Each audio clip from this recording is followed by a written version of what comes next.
Esselamu Aleyküm ve Rahmetullahi ve Berekatuhu kaderlik Facebook'taki dünyanın her kasıçalık kerimdaşlarım.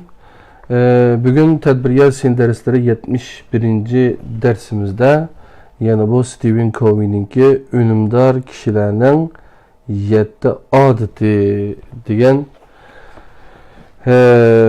yani bir iş kısa ünümü yukarı bulduğun işlerde kalbini kolu keltireleydiğin adamlarınki zadı kandak adeti var.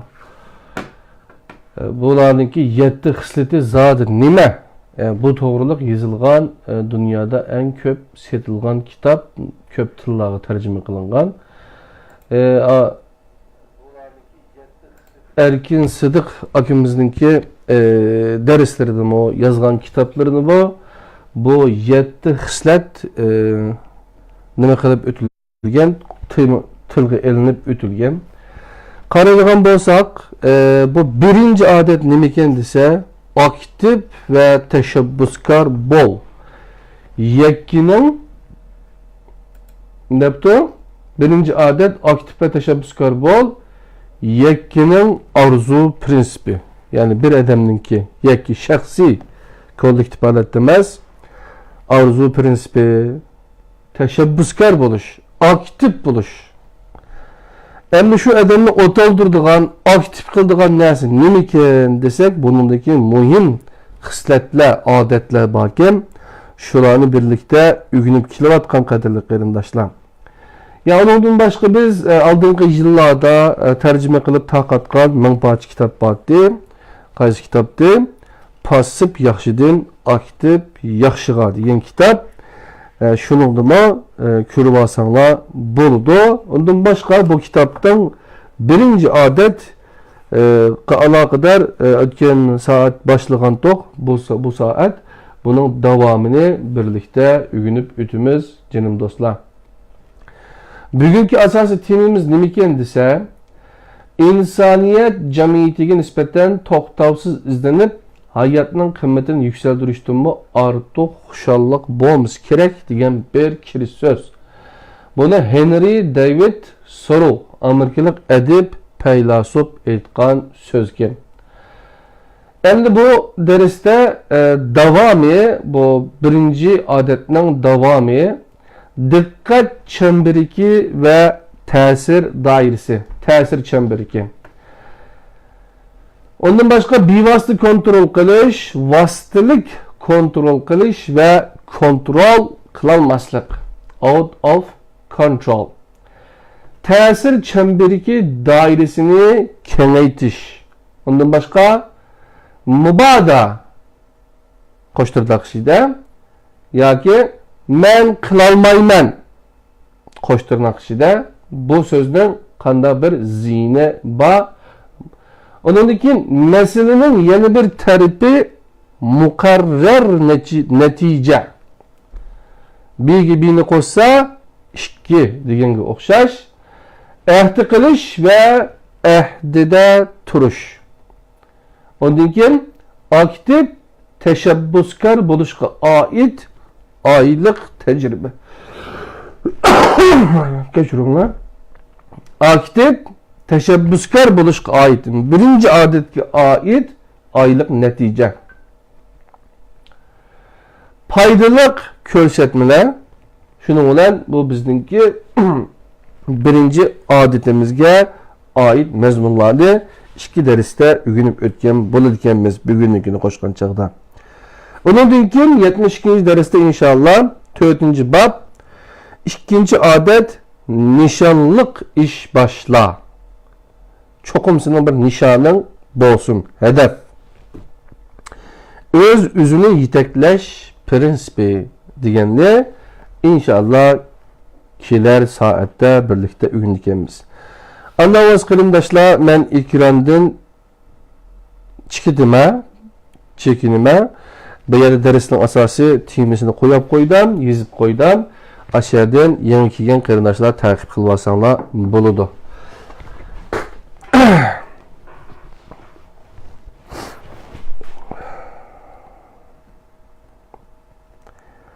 Dikkat çemberiki ve tesir çemberiki. Bir adamın vakti ve zihnini qandaq işlarga sarf qilganligiga qarab turibmi, onun tashabbuskor yoki emasligiga hukm qilish mumkin. Har qandaq farzand, kasb, xizmat, davlat qarzi, yadro urushi degandek alayda ko'ngil bo'ladigan ishlari bo'ladi. Har qandaq farzand, kasb, xizmat, davlat qarzi, yadro urushi degandek alayda ko'ngil bo'ladigan ishlari bo'ladi. Yuqoriqilarning hammasi diqqat chemberiga doirasiga tabi ishlar bo'lib, bular odam o'zi ancha qiziqmaydigan, iyrangishmaydigan ishlardan farqlanadi. Resimga qarab. Mine diqqat chemberiga deganniki chemberekni ko'rsatib qopti, qadrli qarindoshlar.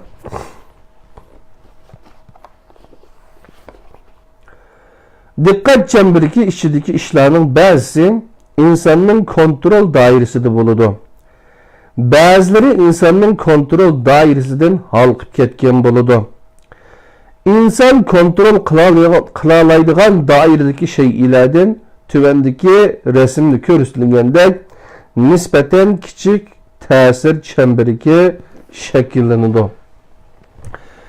Diqqat chemberining ichida ta'sir chemberigi, ya'ni siz ta'sir qila oladigan, kontrol qila oladigan, o'zgartira oladigan narsani qarsizlik bilan bu yap qapti, qara chemberik bilan. Bir adamning vaqti va zihnining qaysi chemberga markazlashganligini kuzatish orqali onun tashabbuskor yoki emasligiga hukm qilish mumkin.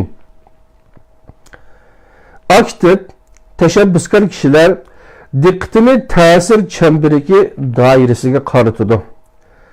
Çağımızı yitadigan ishlarni birilib ishlaydi.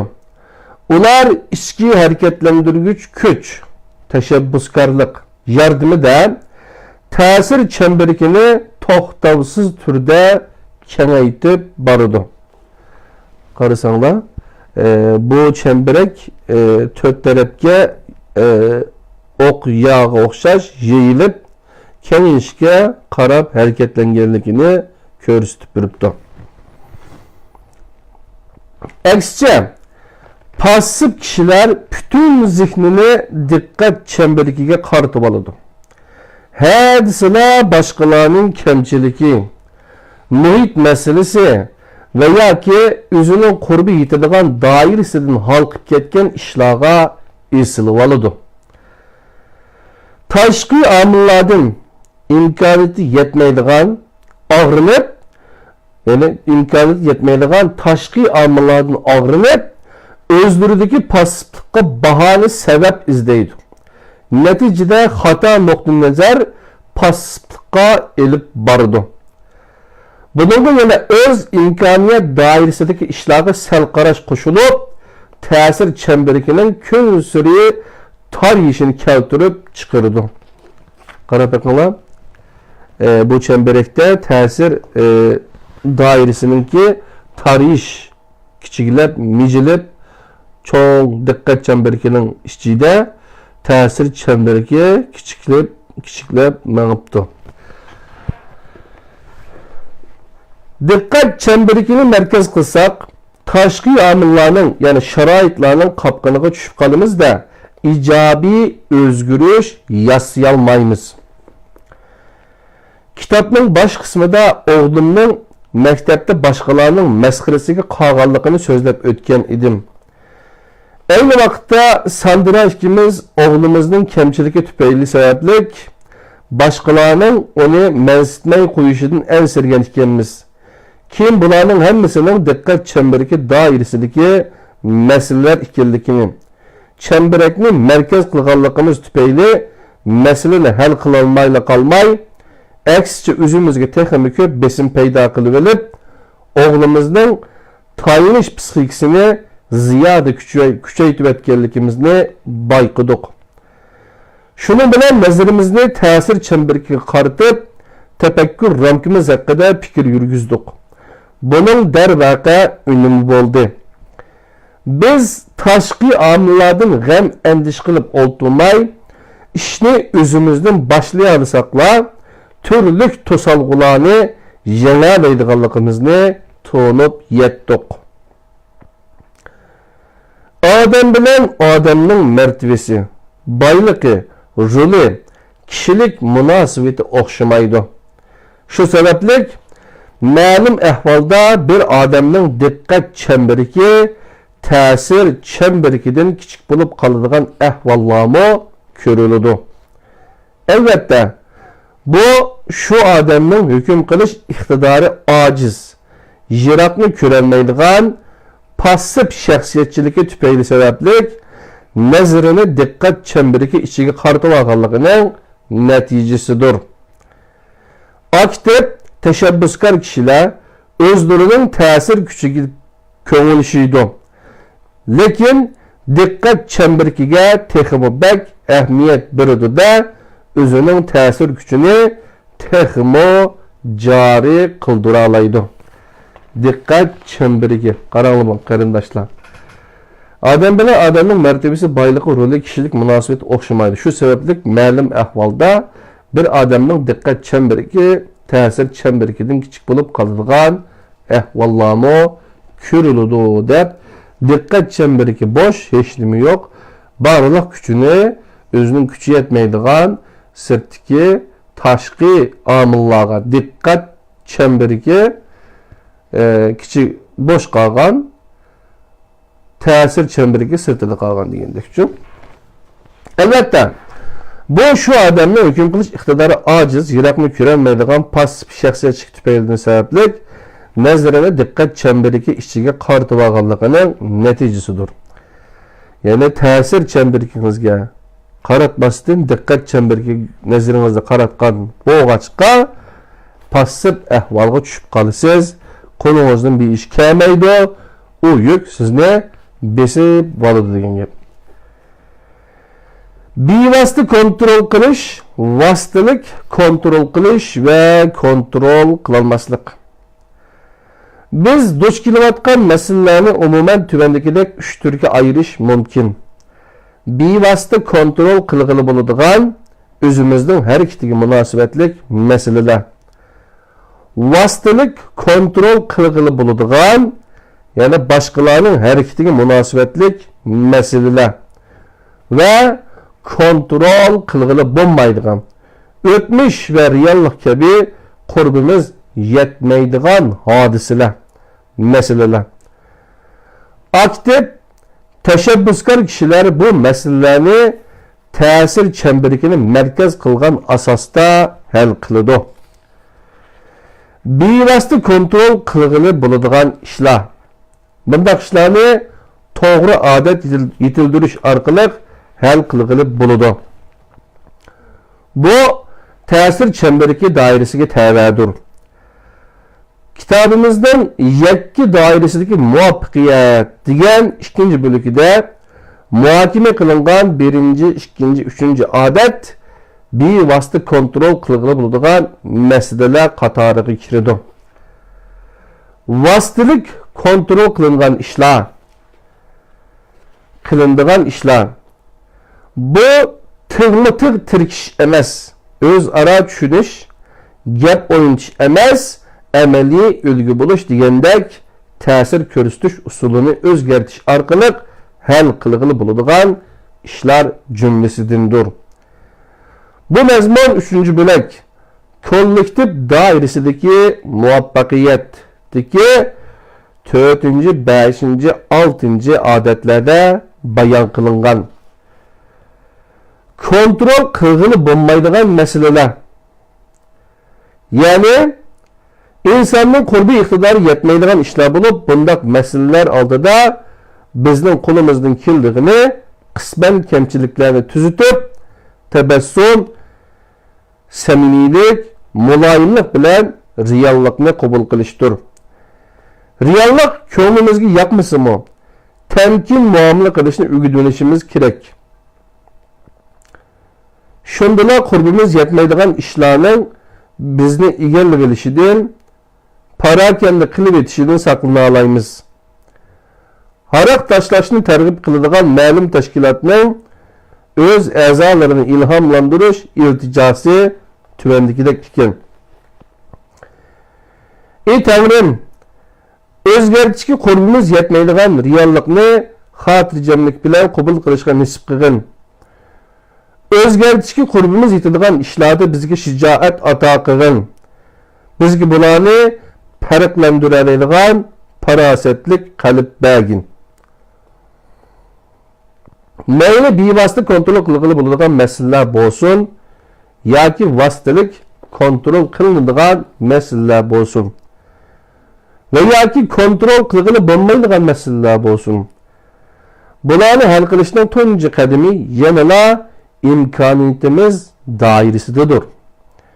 Ya'ni biz odat, tadbir, ko'z qarash qatorliq ta'sir chambariki doirasidagi masalalarni o'zgartirishga tamamen qadirmiz.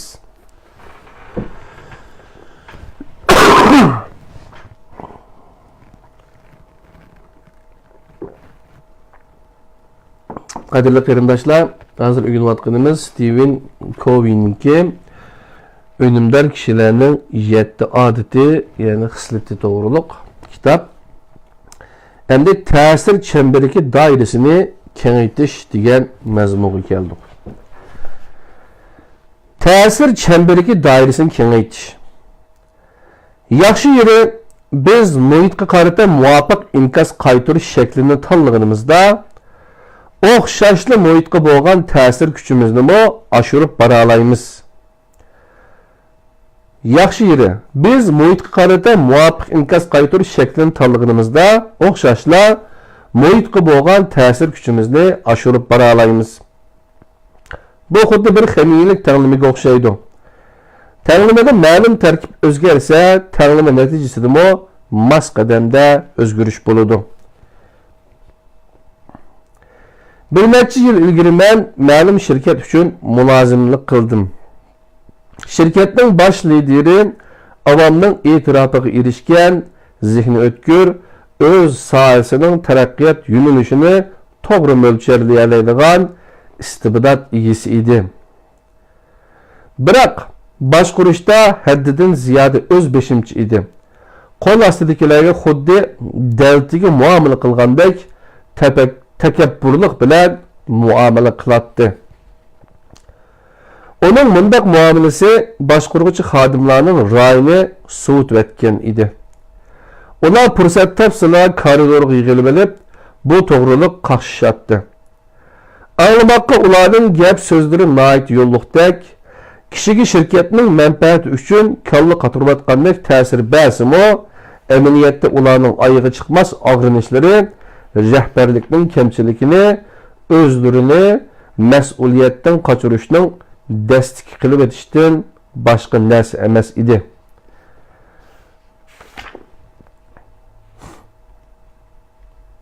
Amaliyotda ularning oyog'i chiqmas og'rinishlari rahbarlikning kamchiligini, o'zlarini mas'uliyatdan qochirishning dastik qilib o'tishdan boshqa narsa emas edi. Bir boshqaruvchi menga mundaq dedi. Bir kuni endili ishlarni o'rinlashtirib bo'lib turatdim. O tuyuqsizlik yonimda paydo bo'lib, mening o'rinlashtirishimga butunlay zid ko'rsatma berdi. Onun bir necha eg'iz gapi bilan necha oylik tirishchanligim nolga teng bo'ldi. Men nima qilarimni bilolmay qoldim. Qachonmi damlashga chiqarkin? Yana biri. O endila 59 yoshga kirdi. Yana 6 yilgacha chiday olamsiz dedim. Bilmayman. Menimcha bundaq odamlar tashabbuskorlik bilan damlashga chiqay demaydi. Aksicha yana bir boshqaruvchi bu xil muhitga asla bosh egmabdi. Gerçi o baş liderinin kamchiligini aniq bilib tursa-mu, inkor qilish pozitsiyasida bo'lmay, bir amallarni qilib, uning o'rnini to'ldirishga tirishibdi. Baş lider uningga qanchalik takabburlik bilan muomala qilishidan qat'iy nazar, o qo'l ostidagilarga nihoyat illiq muomala qilib, ularning xizmat besimini yengiltibdi. Yana takib baş liderga moslashib, o'zining qurbi yetadigan doirada tirishchanlik ko'rsatibdi. Bir kuni men maslahatchi salohiyatida haliqi bosh lider bilan suhbatlashdim. O mazkur boshqaruvchini nihoyat maqtab ketdi. Keyin yig'iladigan vaqtda u boshqa boshqaruvchilarga ilgirki o'xshashli xizmat o'rinlashtirdi. Faqat haliqi tashabbuskor boshqaruvchidan o'rinlashtirishga qarata boshqacha fikringiz bormi deb so'radi. Ko'rilish tez emaski, uning ta'sir chambariki xilila kengaygan edi. Baş liderning bu xil farqli muomalasi ishxonaliklarga bo'lib berdi. Baş liderning bu xil muomalasi ishxonaliklarga bo'lib berdi. Faqat og'rinishni biladigan bu odamlar mana endi hujum qiladiganga yangi nishon tepib olishgan edi. Ularga nisbatan mas'uliyatdan o'zini qochirish puttirab turishning birdan-bir chorasi edi. Mas'uliyatchanlik mag'lub bo'lishdan qo'rqmaslikni talab qiladi. Ba'zi kishilar biror xatolik ko'rilgan hamon mas'uliyatdan o'zini qochirib, boshqalarga do'ngab qo'yishga ko'nikkan. Bunda kishilar boshqalarning qisman xatoliklarini dastak qilib olib, menda gunoh yo'q deganni isbotlashga urinadi. Helimi yaxshi bu aktiv tashabbuskor boshqaruvchi xizmatdoshlarining tanqidlarini qatiga olmay, nihoyat normal ruhiy holatni saqlay oladi. Vaqt uzargan sari onun xizmatdoshlariga bo'lgan ta'sirimi zo'rayibdi. Keyin o shirkatdagi muhim qarorlarga qatnashtiriladigan, onun taklif fikri her vaqt e'tiboriga ilinadigan holat shakllanibdi. Baş lider onu texmo e'tiborlaydigan bo'pti. Onun tashabbuskor xizmat ifodasidan hech qanday tahdid his qilmabdi. Shunda qilib bu ishkaylar bir-birining ortiqchiligini qabul qilib, kamchilikini to'liqlab, hamkorlashib, ko'ngildagidek o'yinga erishibdi. Shubhasizki, bu boshqaruvchi objektiv sharoitga tayinib muvaffaqiyat qozongan emas. Onu muvaffaqiyatga erishtirgani dal to'g'ri bo'lgan inkas qaytirish usulidir. Nurg'un kishilarning ahvoli mazkur boshqaruvchinikiga o'xshab ketadi. Vaholanki, hamma odamning uninga o'xshash ta'sir chambarligini kengaytirishga muvaffaq bo'la olishi natayin. Nurg'un kishilarning ahvoli mazkur boshqaruvchinikiga o'xshab ketadi.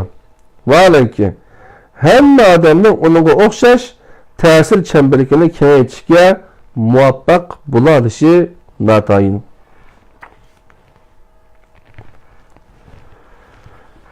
Ba'zi kishilar aktiv tashabbuskor bo'lishni o'z beshimchilik qilganlik, ko'ranglab ketganlik, ig'vogarchilik qilganlik deb qarashidi. Amaliyotda undaq emas. Aktiv tashabbuskor kishilar boshqalar qaraganda qimmat qarashga texnik ahamiyat beradigan, obyektiv sharoitga yaxshi moslasha oladigan, masalaning, ya'ni illat yoki chatoqning haqiqiy manbasini bayqay oladigan sezgur kishilardir. Mahatma Gandhi ayni chog'da Angliyaning Hindiston xalqiga qaratgan mustamlikaga siyosatiga e'tiroz bildirishga ovoz qo'shmadi deb parlamentdagilarning ayblashiga uchragan bo'lsa-mu, ammo u yeziga qaytib, dehqonlar bilan ichqiyun tashqiyun bo'lib, keng xalq orasidagi ta'sir doirasini kengaytib, oxirida butun mamlakat xalqining qo'llashi va e'tirof qilishiga erishdi. O nihoyat oddiy sodda, ammo to'lib toshgan qizg'inlik ve cesaretke ega idi. Keyingi kunlarda o amma bilan birlikte açlık ilan qilish, axloq orqali qoyil qilish qatorliq yo'llar bilan emgiriliklarni tiz puktirib, qoyil qilib 300 milyon xalqni mustamlikachilarning hukmronligidan qutuldirib, o'zining ta'sir kuchi, ta'sir chambarligini mislisiz darajada kengaytdi. Qadrli qarindoshlar, Hazır biz birlikte öğreniyotganımız Stephen Covey, Amerikalik yazgıçınınki Ünümdar kişilerinin 7 adeti, yani 7 xisleti. The 7 Habits of Highly Effective People degan kitapның Uyghur disini sizler bilen okuvatımız. Birinci adet aktif teşebbüskar bol. Bununki küçük mezmunlarını birlikte öğreniyotimiz. Bugünkisi şu adetning ikinci dersi. Mubada ve men kılalmayman degan temaga keldik. Mubada ve men kılalmayman. Birovning dikkat çemberiki ve ta'sir çemberikini onun gap sözlerinden ko'rib olg'ili bo'ladi. Dikkat çemberikiga munosabatda gap so'zning tengdan to'lisi paraz qiyas xarakterini olgan bo'ladi. Mubada o'yinlik qarzini to'lab bo'lgan bo'lsam, bunchalik g'amga petib qolmas edim. Mubada xo'jayinim bunchalik o'zbishimchi bo'lmagan bo'lsa edi. Mubada balam gap yegan bo'lsa, navoda o'qish tarixim yuqori bo'lgan bo'lsa, o'zimga tava vaqtim ko'p bo'lgan bo'lsa-ku, aksicha ta'sir chemberikiga munosabatda gap so'zlarda shu kishining axloq fazilat jihatiga tarbiyalanishi aks etadi. Mesela, men teximi sevrichen bo'la olayman, teximi aqilani yo'l tuta olayman, teximi kuyunalayman degandek. Dikkat çemberikini merkez qilgan kishilarning tashqi omillarni masalaning, ya'ni chatoq yoki illatning manbasi deb qarashi sepi o'zidan xatolik. Dikkat çemberikini merkez qilgan kishilarning tashqi omillarni masalaning manbasi deb qarashi sepi o'zidan xatolik. Ostiga sizimiz magapning. Bu yerdagi masala ular tashqi omilga, ya'ni muhitga o'zini kontrol qilish huquqini berib qo'ygan. Bu xil sirtidan ichiga nuqta nazari asosidagi tafakkur andizisi tashqi omilning o'zgarishi shaxsning o'zgarishidagi oldingi shart deb qarab oladi. Aqlani chora ichidan sirtiga nuqta nazari asosidagi tefekkür endizisi bulup, bu xil usulda şəxsinin öz xulqını özgərtiş asasında özünü teximi mükemmel ve icatcan qılışı, təsir küçünü tədrici zoraytıp, muhitni özgərtişi təşəbbüs qılınıdı. Tevrat'ta Yusuf'a münasibetlik mındaq bir qısı bayan qılınıdı. Yusuf endi ak qarını fuqar uxmayla qarindoshlarning ziyonkashligiga uchrab, Firavnning muhofazatchilar boshlig'i Potifarning qo'liga aylanadi.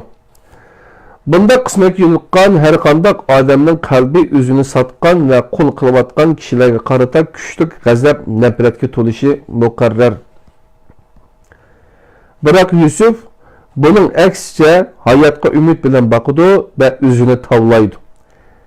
Neticede uzunga kalmay xo'jayinning ishonchiga erishib, ro'zg'or boshquradigan xo'jalarga aylanadi. Keyin u boshqalarning tuhmatiga uchrab, 13 yil zindonda yotadi. Zindondagi jafolik sharoit ostidami, undagi aktiv pozitsiya qilchilik sustlashmaydi. U hamisha o'ziga men qilalayman deganni xitob qilib turdi. Mubada deganlarni xiyol qilibmi qo'ymaydi. G'am, qayg'u va g'azab nafratini harakatlantirgich kuchga aylantirdi. Uzun o'tmay u zindondagi yetakchiga aylanadi. Keyin yana butun Misrning hukmroniga, katta sha'nu shavkat egisiga aylanadi.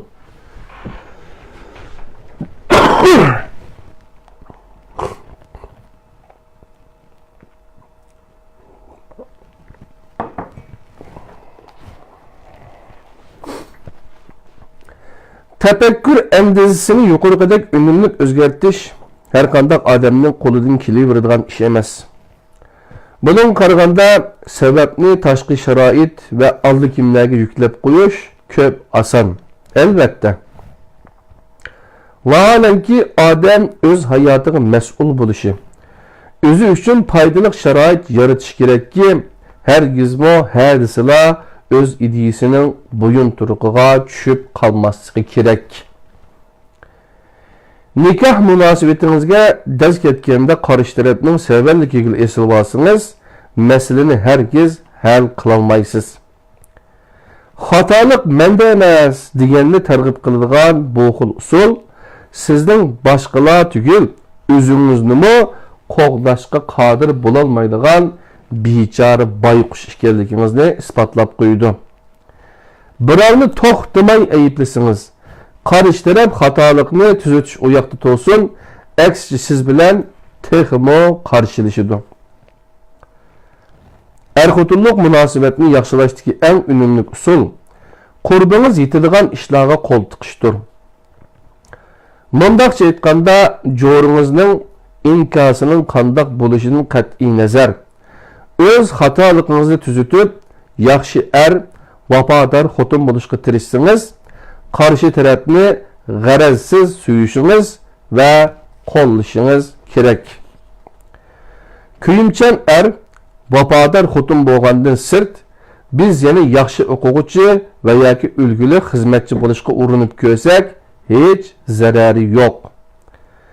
Hech ish qo'limizdan kelmaydigan holga tushib qolgan, erkinligimizni yo'qotgan taqdirdami, umidvor ruhiy holatni saqlashimiz, masalalarga aktiv tashabbuskorlik bilan yuzlanishimiz kerak. Mana bu eng oqilona tanlashdir. Esingizda bo'lsin, ba'zi ishlar insonning qurbi yetadigan doiradan halqib ketgandir. Masalan, havorayi degandek. Bularga qarata o'xshashla ko'tarangi ruhiy holatni saqlashimiz kerak. Qurbimiz yetmaydigan ishlarga eslab olmay, imkoniyat doiramizga ishlarga butun vujudimiz bilan kirishimiz zarurdir. Meselenin yeni bir tarafi muqarrar natija.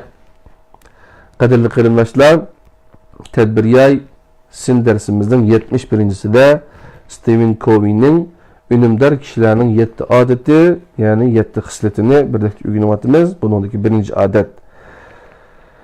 Aktif teşebbüskar bolunun ki, küçük bir temesi, meselenin yeni bir tarafı mukarrer netice degan temaga keldik.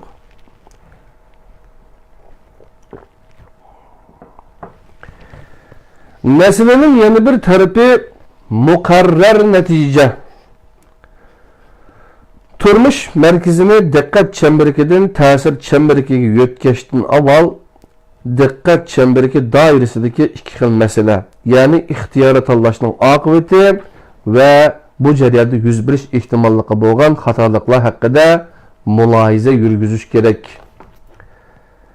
İnson ish faoliyat va inkas qaytarishda ixtiyorlikka ega, lekin ishlarning natijasi ba'zida yanala insonning qurbi yetmaydigan bir qism tabiiy qonuniyatlar tarafidan belgilanadi. Masalan, biz uchqanda ketayotgan poyezdning oldidan sakrab o'tib olamiz. Lekin poyezdning so'qilishidan kelib chiqqan og'ir oqibatni ta'sir chamberkimizning ichiga akrammaymiz. Yana olsak, bir qism tijoratchilar hunar ishlatish qo'shtirnoqshida ko'z bo'yamchilik qilishga herisman. Biroq bunun kelib chiqqan ijtimoiy oqibatni ularning hunarining pash bo'lib qolmasligi belgilaydi. Prinsip ish harakatimizni tizginlab turdi.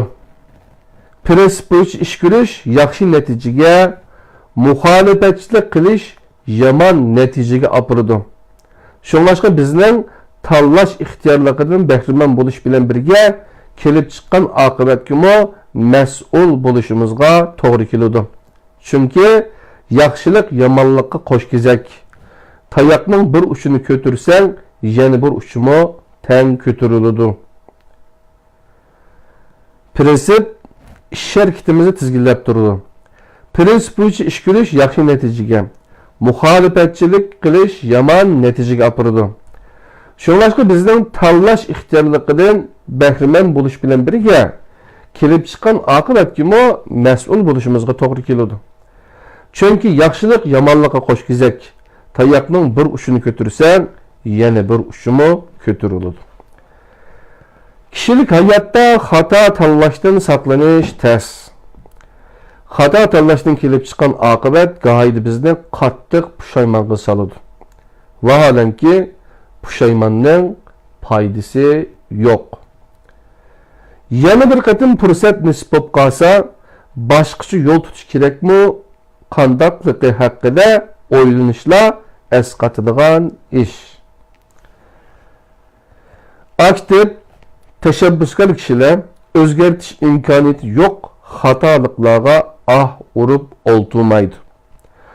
Ular bu xatoliklarning allaqachon diqqat chembirkiga o'tib ketganligini, onunga bendida sukutdim, muqarrar oqibatni qabul qilishdan o'zga amal yo'qligini e'tirof qiladi. Kichik o'g'lim maktab Zaytuntop komandasining 4-nomerli qo'g'dug'uchisi edi. U o'tgan xatoliklarga xo'sh deyishni o'rganib oldi. O'zi yoki komanda a'zolari biror sabablik sodir qilgan chaqda u hamisha soatining beg'ini tarassida ichib, andin yana itib etadi va bu orqali o'tganga salovat deganligini bildiradi. Andin keyin maydonga qaytib keladi-da, mazkur xatolikning keyingi taktika ve musobaqaga ta'sir yetkazmasligiga kuchaytdi. Xatolikqa muomala qilishdagi aktiv pozitsiya darhol e'tirof qilish, o'zgartish va tajriba saboq yakunlashdir. Shundoq bo'lganda mag'lubiyat muvaffaqiyatning onasi degan bo'yicha mag'lubiyatni muvaffaqiyatga aylantirg'ili bo'ladi. Mubada xatolik sodir qilgan turuqliq e'tirof qilmasak, o'zgartmasak, xatolikdan tajriba saboq yakunlamasak, u holda xatoligimiz hassalab ig'irlaydi. Bu o'zimiznimi, o'zgilarnimi aldig'anlikdir. O'z xatoligini yushirish, yo'lsiz takallish xatolik ustiga xatolik sodir qilganga barobar. Bu hol üzüksüz davamlashsa, kishini texmi ko'p ziyonlarga elib boradi. Amaliyotda bizga eng zo'r ziyon soldig'ini boshqalarning sababligimi? O'z xatoligimizmi emas, balki bizning xatolikqa qarata qo'llangan inkosimizdir. Bu xuddi yilon chiqib olganda aldirab tinab, yilonni tutishga taraddud qilgandan ko'ra zaharni qaytarishga tutish qilishning afzal bo'lganidek bir ish. Har qanday bir xato inkas bir mezgildan keyin yuz beradigan ishlarga belgilik ta'sir ko'rsatadi. Shuning uchun xatolikni e'tirof qilib va tuzitib, texmi eg'ir xatolikning oldini olishimiz kerak. Shundala kuch madarimizmi asliga qaytadi. Qadrli qarindoshlar, Stephen Covey'ninki Ünümdar kişilərinin 7 adeti, yani 7 xisletinin birinci xisleti təşəbbüskar, aktiv təşəbbüskar bolunun davamı. Birinci adet. Ehdi qilish ve ehdide turuş. Ehdi qilish ve ehdide turuş. Ta'sir çemberliğinin yadrosu ehdi qilish ve ehdiside çin turuş iktidarıdır. Aktiv teşebbüskar bo'lishning mohiyati ve en ro'shan ifodasi o'ziga ve o'zgalarga bergan va'dasiga amal qilishdir. Ehdi qilish pishib yetilishdagi javhardir. O'zlik ilmi ve vicdan özgertishga tegishlik masalalarni joriy qildirishga tegishlik yoshirin iqtidorlarni tuzitishga tegishlik kamchiliklarni bayqab olishimizda turtkilik rol o'ynasa, tasavvur va iroda o'zlik ingi bilan zich moslashib, ahda nishon turg'izish, iroda bog'lash qatorliq ishlarimizga yaqindan hamdamda bo'ladi. Ahdi qilish pishib yetilishdagi javhardir. O'zlik ingi va vijdon o'zgartishga tegishlik masalalarni joriy qildirishga tegishlik yoshirin iqtidorlarni tuzitishga tegishlik kamchiliklarni bayqab olishimizda turtkilik rol o'ynasa, tasavvur va iroda o'zlik ingi bilan zich moslashib, ahda nishon turg'izish, iroda bog'lash qatorliq ishlarimizga yaqindan hamdamda bo'ladi.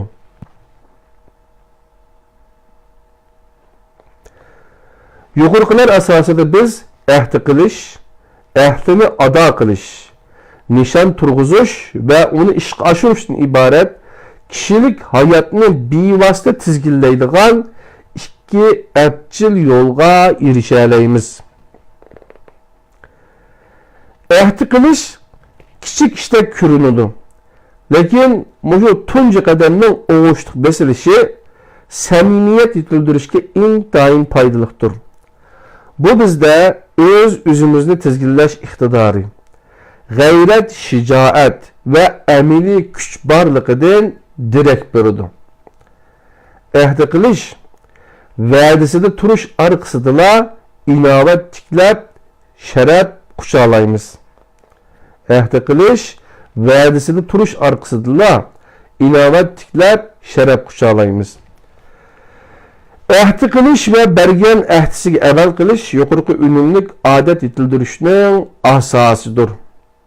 Bilim, mahorat, arzu, istak qatorliqlar ta'sir chambariki doirasidagi uqumlar bo'lib, bularning qaysi birisida yuksalish bo'lsa, bular orasidagi muvozanatni mas qadamda tamponlashib boradi. Bir-biriga sing'ishi tezlashadi. Odat va prinsiplarni qancha o'zlashtirsak, komil axloqiy fazilat orqali tampon va yuqori unumlik turmush yaratish qadmimiz shuncha tezlashadi. Ahdi qilish va ahdida turish.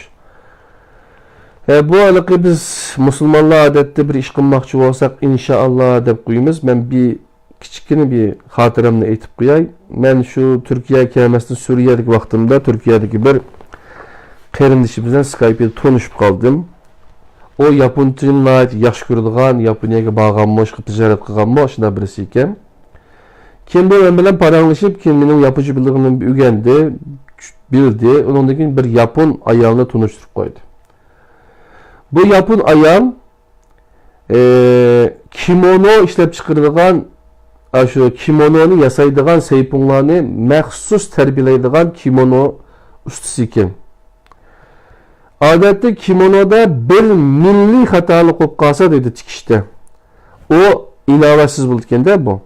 O nimadan o'tmaydi ekan. Odatda bir kimononinki bahosi 10 ming dollargacha bor masalan-ku, va qimmat.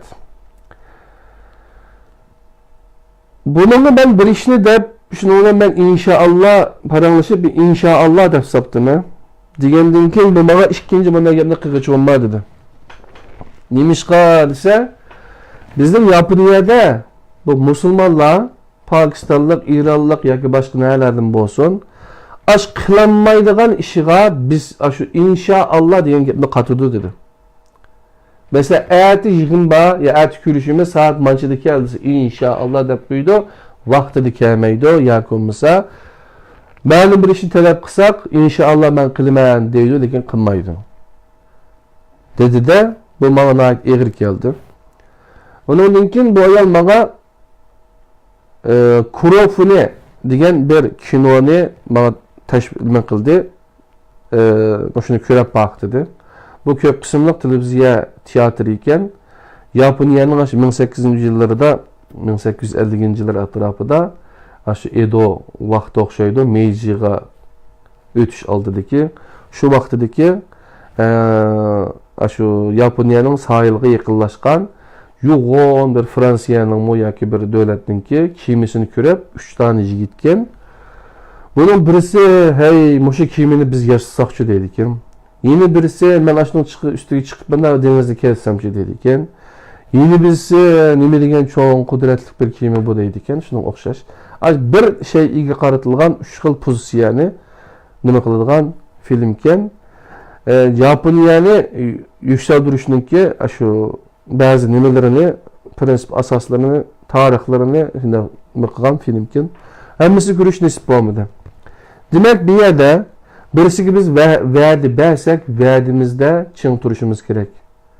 Hargizmi bu bizning axloqimizni shakllantiradigan, bizningki ishonchimizni zidilaydigan agar va'dimizni tura olmasak, bunda bir ishga shunlashqa ahd qilish va ahdida turish. Buni xristian adam yozdimi yo qanday adam yozdi, Amerikalik barliq insonlarningki ahdi tutilmagan insonlarga nisbatan o yaxshi ko'rmaydigan bir fitratning borligi chiqib turdi bu yerda. Shunlashqa qadrli qil. Yapınmı mana balki dinga ishonmaydigan yo shuntizmga ishonadigan yo budizmga bilmayman, lekin ahdi tutilmagan musulmonlarni yaxshi ko'rmaydi. Şuna buna muhim bir iş qadrli qarindoshlar, hammamiz bunga rioya qilishimiz kerak. Şu adetning ishidagi eng muhim nuqtalar kim? Endiki temimiz aktiv tashabbuskar bo'lishga oid oylik tajriba. Buningda ba'zi misollarni ko'rishimiz mumkin qadrli qarindoshlar. Aktiv tashabbuskar bo'lishga oid oylik tajriba. Franklga o'xshash jazo lagerida echinishlik qismat orqali aktiv tashabbuskar ruhni yetildirish behojat. Kundalik turmushdagi ushshaq-tushshaq ishlarni o'xshashli aktiv tashabbuskar odat yetildirishimizga, kishilik hayotdagi zo'r besimlarga taqobil turishimizga imkon beradi.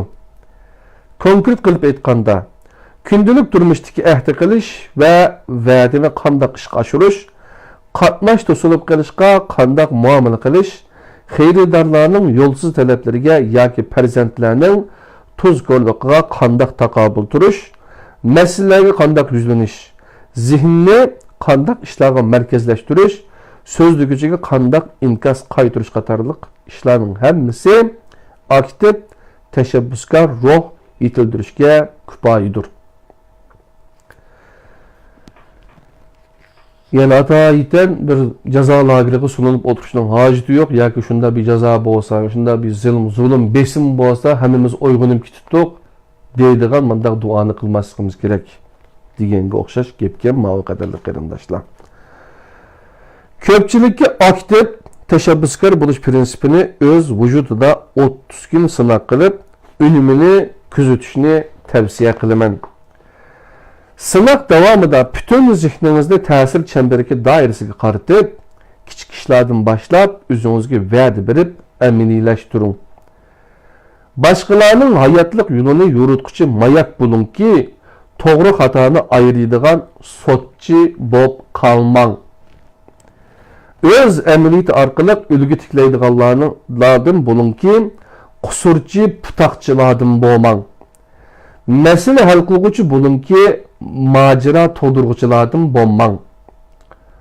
Turmush, oila, xizmatdagi ishlarning hammasiga mazkur prinsipni tatbiqlang. Hadisini boshqalardan og'rinmang yoki o'z xatoligingizni yushirmang. Xatolik sodir qilsangiz, darhol bo'yningizga elib tuziting hamda tajriba savoq yakunlang. Barliq kuchingizni ta'sir chemberigingiz doirasidagi ishlarga qaratib, ishni o'zingizdan boshlang. Boshqalarning kamchiligini qarg'ulachi ayblayvermang. Boshqalarning o'z mas'uliyatini ado qilmasligi muhim emas. Muhimi sizning pozitsiyangizdir. Sizning pozitsiyangizdir. Pozitsiyangizdir.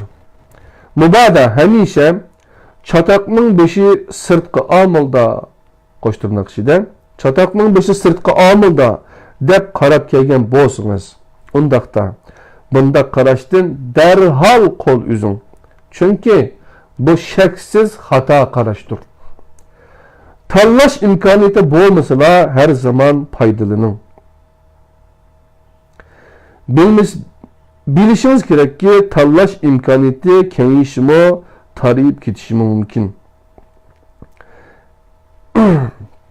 Bir şeyde hata tercih yazış bo'lib qolgan bo'lishi mumkin. Tanlash imkoniyati bo'lsa her zaman faydalanın. Bilişiniz gerek ki tanlash imkoniyati kengayishimi, tarayıp ketishimi mumkin. Hatta ba'zida sizde pasib onunga tushirib qo'yishimi ham mumkin. Bunday ahvolda o'xshashla ota-ona, xizmatdosh, jamiyat uchun bo'lsa-mu yashashim kerak degan irodada hayotingizni davom eting. Tug'ma iqtidorimizdan mohirlik bilan foydalanish asosida ish unumimizga, baxtimizga, sharoitimizga mas'ul bo'lishimiz lozim. Bu xil mas'uliyatchanlik o'z navbatida boshqa odatlarning asosidir. Samuel Johnson, Angliyalik lug'atshunos, yozuvchi, shundoq degan ekan: qanoatning manbasi qalbdir. İnsoniy xulqini tushunmaydigan ba'zi odamlar hamisha hojatini ravo qilish, ehtiyojini qondirish baxt deb tushunib, o'zini uningga urishidir. Natijada bundoq urinish mag'lubiyat bilan oxirlashib qolmasdan qutulishni o'ylab kelgan g'am g'ussalari texmo ko'payib ketadi. Samuel Johnson shundoq degan ekan, qayta o'qiyman. Qanoatning manbasi qalbdir. İnsoniy xulqini tushunmaydigan ba'zi odamlar hamisha hojatini ravo qilish, ehtiyojini qondirish baxt deb tushunib, o'zini uningga urinishidir. Natijada bundoq urinish mag'lubiyat bilan oxirlashib qolmasdan qutulishni o'ylab kelgan g'am g'ussalari texmo ko'payib ketadi. Foydali ko'rsatmalar. Birinci, bir kun vaqtingizni sarf qilib, o'zingiz va atrofingizdagilarning gap so'zlariga diqqat qilib ko'ring. Parang orqada agar qilolmayman, chorisizman deganga o'xshash passivlikqa moyil so'z iboralar chiliqamdi yo'q. Ikkinchi, yaqindan buyon ilgirki bir qism odatlaringizning ta'siri tufayli ishlarga passiv muomala qiladigan safarlik sodir qildingizmi yo'q?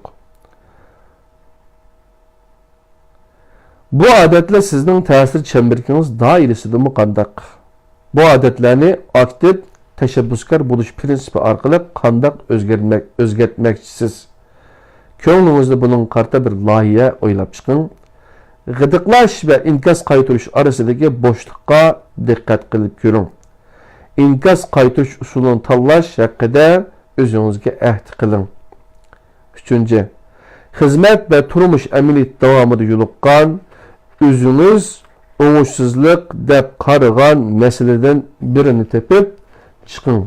Hamda bu masalaning bevosita kontrol qilib bo'ladigan, vositalik kontrol qilinadigan yoki kontrol qilib bo'lmaydigan ishlarning qaysi biriga tavba ekanligini ayring.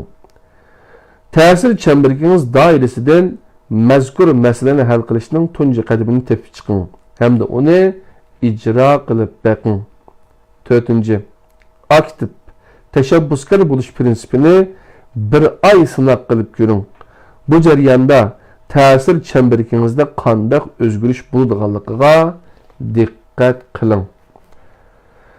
Qadrli qarindoshlar, biz birlikda Stephen Covey'ninki önümdar kişilerinin 7 adeti The 7 Habits of Highly Effective People. Yani önümdar neticeye erişidigan daim işinin önümü yuqori bulduğun önümdar kişilerinin 7 xisletini birlikte öğrenip öttük. Köngül qo'yib tinglab berganinglarga rahmat. Tashabbuskor bo'l, aktiv tashabbuskor bo'l degan birinci odat mishadi tugidi. İnşallah 72. dersimizde 4. bab 2. odat nishalliq ish boshla. O'zini yetaklash prinsipi deganga o'tamiz. Buning kirishida bir qisqacha bir mazmun bor ekan, o'qib o'tay. nurgun adam muvaffaqiyat qazangandan keyin ma'nisizlik his qiladi. Nam abroy qazangandan keyin afsuslik ilkide üzü üçün en qimmatli narsalarni yo'qotganligini bayqaydi. Şu sebeple biz aldı bilen ulug'var g'oya turg'izishimiz hamda mushu g'oya yo'lida to'xtovsiz ilgilishimiz kerak. Shundala turmushimiz yep-yangi ma'nilarga to'lg'usi debdi qadrli qarindoshlar. Anda bo'lsa bayatımı deb qo'ydim. Bizningki tor betlerimizde mi ba, tor kitap deb izlesanlar yerdimi çıkıdı. Tedbiryay deb yazsanlar, www.tedbiryay.com deb yazsanlar. Ayadımı biz şu Facebook'ta bir üyengen pasif yaxşıdın, aktif yaxşığa degan nimi ba, dersler, ba, sin dersler. Tedbiryay radyomuzda mı ba, kitabımı ba qadrli qarindoshlar, şu kitabını tepip o'qib, anglab tushensanglar, bu birinci babni texmi yaxshi islomiy nuqtada tushunishinglarga foydasi bor qadrli qarindoshlar. Anda bo'lsa Allohning o'ziga omonat duo qilib qo'ygaysizlar. Bugun 22 yildan keyin boshlagan men 92-yili oliy maktabga edim. 26 yıldan keyin yeni bir üniversiteni başladık. Qadrli qarindoshlar, ayolim o'qiyotdi. Atatürk Üniversitesi Erzurum'daki Uzaqdan Terbiyelash fakültetiga tizimletip ilahiyat yani İslamni yeniden o'qiyotimiz. Oliy maktab dersini nima qilib, kirib tizimletip qadrli qarindoshlar. Buningda bugun imtihan, birinci imtihanni berdik 5 bendin. Erta yeni 2 bendin birimiz. Tushdan keyin imtihan bor. Dua qilib qo'yinglar, inshaalloh yaxshi o'rganib, o'zimizning diniy ham o'zimizni takomillashtirish uchun, yaxshi to'g'ri tushunish uchun texmi yaxshi bir yo'lni hozirlashimga inshaalloh. Anda bo'lsa hammanglarningki mushu vaqti va buningki vaqti ikkili dunyoligi xayrli bo'lg'ay. Allohning o'ziga omonat. Assalomu alaykum va rahmatullohi va barakatuh. Canım dostlarım, Allah'a emanet.